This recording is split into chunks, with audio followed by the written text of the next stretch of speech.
Hey everyone, welcome to EasyPy.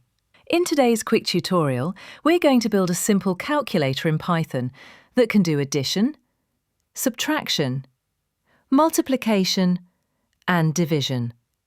Let's get started. First, create a new Python file.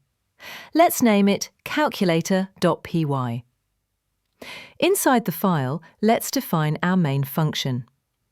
This will display the operation options to the user. Now we ask the user to choose an operation. Next, we ask the user to enter two numbers. Now let's write the conditions to perform the selected operation. Finally, let's call the main function. And that's it.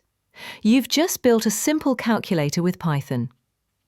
If you enjoyed this video, give it a thumbs up, subscribe to EasyPy, and comment your next project idea below.